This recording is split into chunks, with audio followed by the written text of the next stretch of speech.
The Predators face someone in this series who becomes one of their most dangerous enemies ever. And you may have a hard time believing it, but I'm telling you, it's amazing. What I love about this series is that it takes place in the same continuity as the main Predator films. The 1987 Predator, 1997 Predator 2, 2010's Predators, and the 2018 Predator. It doesn't mention 2022's Prey because I'm assuming this story was already written as that was being filmed.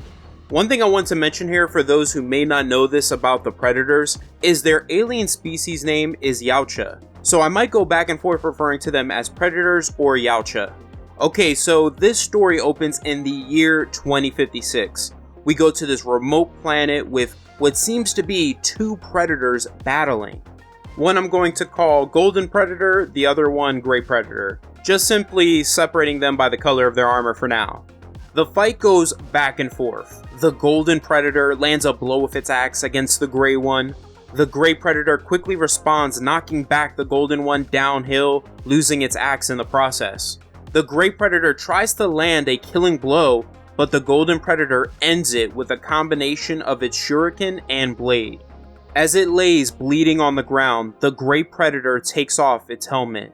At that moment, the Golden Predator slices its head off. It then removes its own helm, revealing itself to be not a predator, but a human. This human is a woman named Theta Berwick.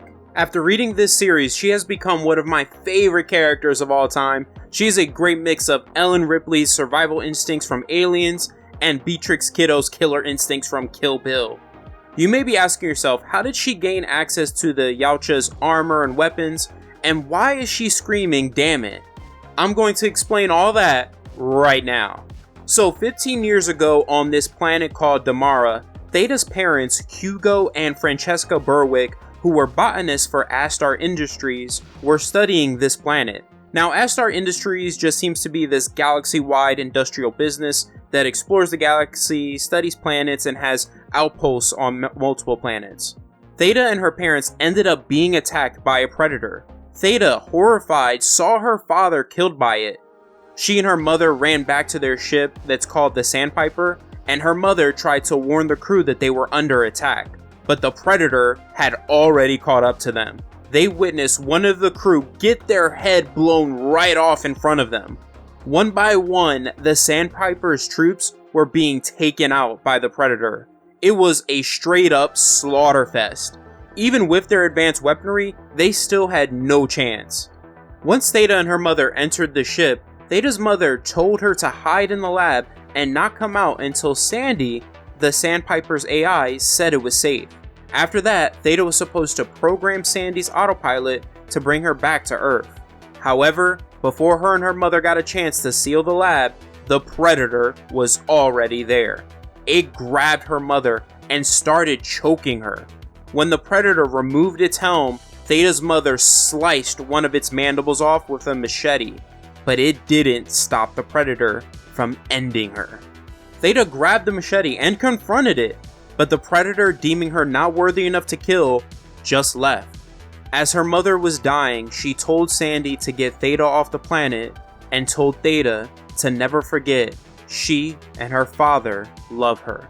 Ever since that day, Theta has hunted and killed every single predator she's come across, searching for the predator who killed her parents. The gray armored predator she just killed was her 25th one. She was pissed that yet again, it wasn't the one she's been searching for. We learn in all these years on her quest for vengeance, she has been learning everything she can about the Yautja.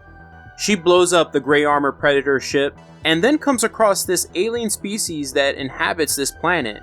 She tries to assure them she's a friend, but the problem with that is, 1, they don't understand her, and 2, she is wearing the same armor as the predator she killed, the same one who has been hunting them down one by one before she arrived. So they view her as an enemy.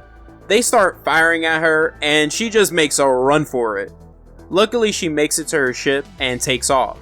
Now, this red egg-shaped device Theta took off the Predator ship is a drive that contains the Predator's hunting routes.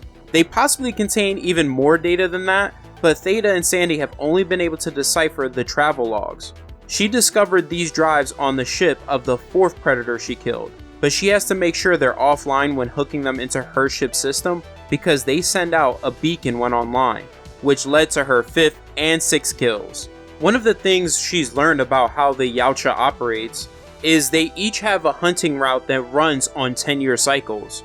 When a predator dies, another predator will pick up its hunting route within a year. When she cross-references the hunting logs on the most recent drive she picked up with the others in the past she has obtained, she discovers the Yautja are modifying their hunting routes. So the predators have become aware of someone or something at least is picking them off one by one.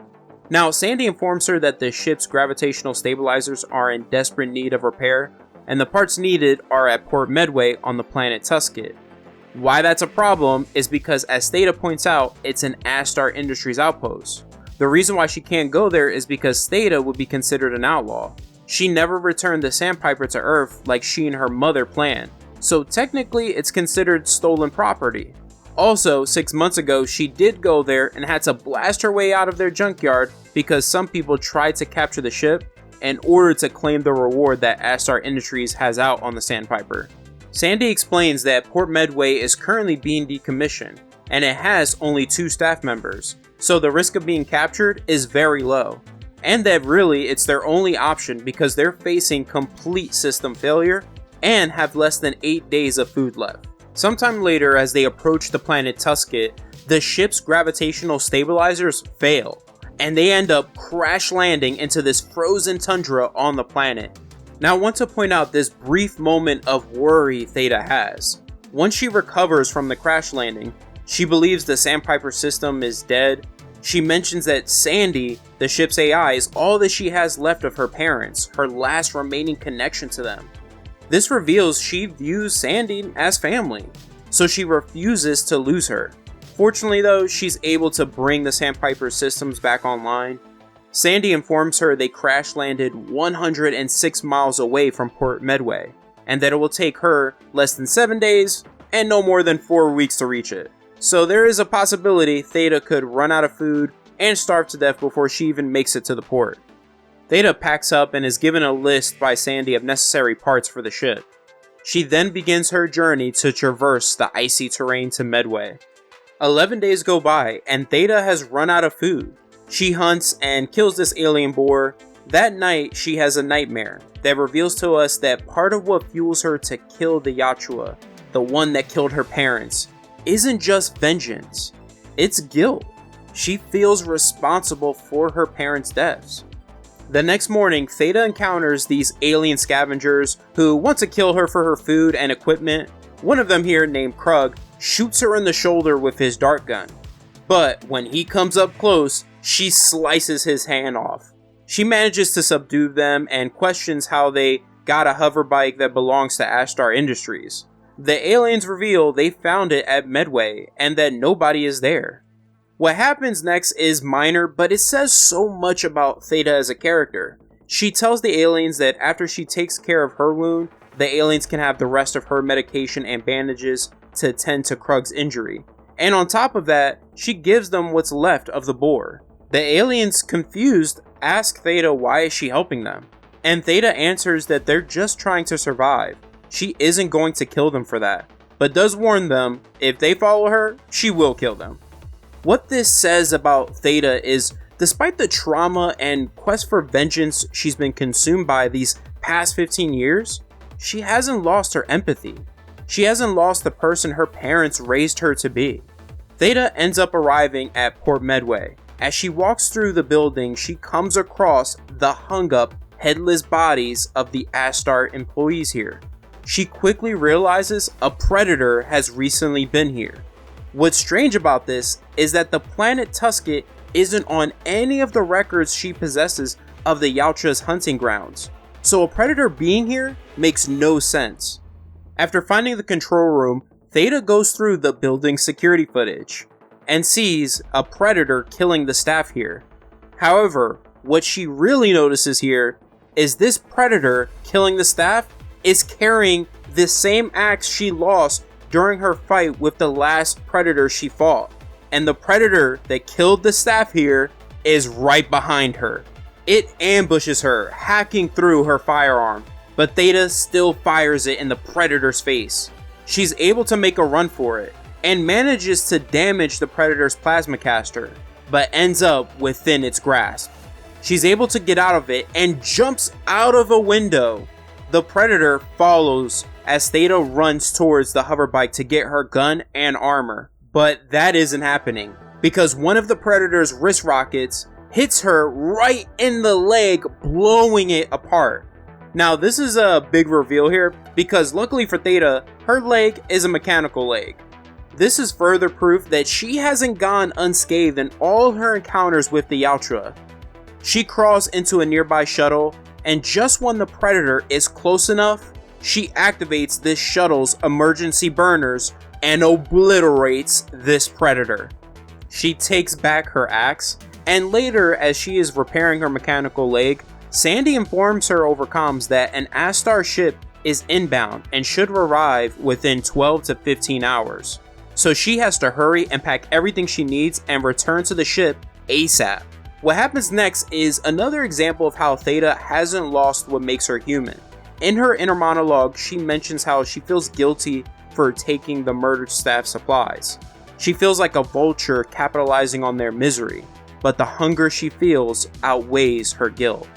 Also, even though Sandy warns her she is losing time, Theta still takes the time to cut down those Astar employees' bodies and put them in the freezer to be found.